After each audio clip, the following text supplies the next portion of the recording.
Une des paroles fortes que notre Seigneur Jésus-Christ prononce aujourd'hui dans le texte de l'Évangile, tiré de Jean 6, versets 44 à 51, il dit « Moi, je suis le pain vivant ». Autrement dit, je suis mort, j'ai été crucifié, je suis mort, je suis ressuscité, je suis vivant, je suis avec vous. Jésus n'est pas juste un personnage des annales d'histoire. Jésus n'est pas juste un personnage qui a un philosophe avec une idéologie qui a marqué les temps. Jésus n'est pas cela. Jésus est vivant. Jésus est Dieu. Et il est vivant aujourd'hui encore. Jeudi 22 avril 2021, Jésus est vivant. Bien-aimés frères et sœurs, et c'est cela le cri de l'évangile, le kérigme. Le kérigme, c'est ce cri de proclamation dans lequel nous disons, il est mort, il est ressuscité, il est vivant. Il est vivant. Et comme Philippe, l'évangéliste Philippe qui annonce la bonne nouvelle aux fonctionnaires égyptiens, à l'eunuque, à ce haut fonctionnaire, toi et moi, nous sommes appelés à aller dire cette bonne nouvelle, à la partager, à déclarer au monde par notre comportement et par nos paroles que Jésus est vivant. Jésus est vivant. Je me souviens, il y a plusieurs années, j'ai fait un rêve qui m'a vraiment marqué, peut-être un songe, je pense, un songe, et dans lequel je me retrouvais en train d'adorer Dieu, la face contre terre, dans une chapelle. Et au fond de cette chapelle, il y avait un couloir dans lequel se trouvait une statue. Une statue qui était assise, qui est en position assise, et auprès de cette statue, il y avait une personne arrêtée.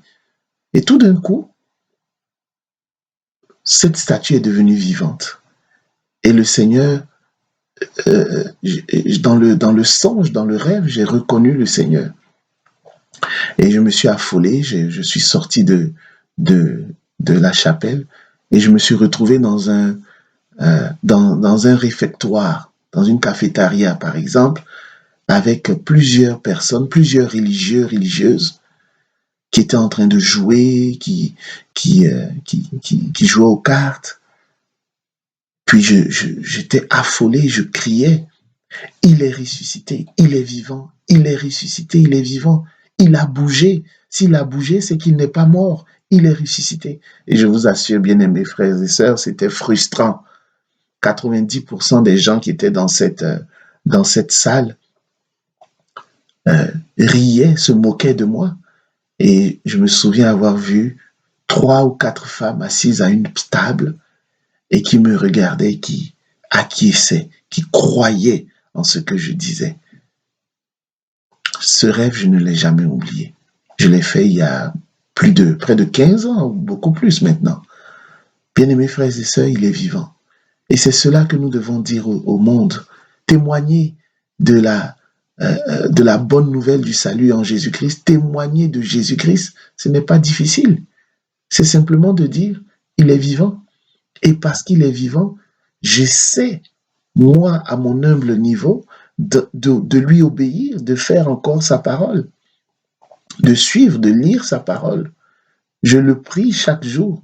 Et c'est ainsi que par notre propre attitude, nous pouvons témoigner de la résurrection. Nous pouvons témoigner, redonner de l'espérance à ceux qui sont dans le désespoir.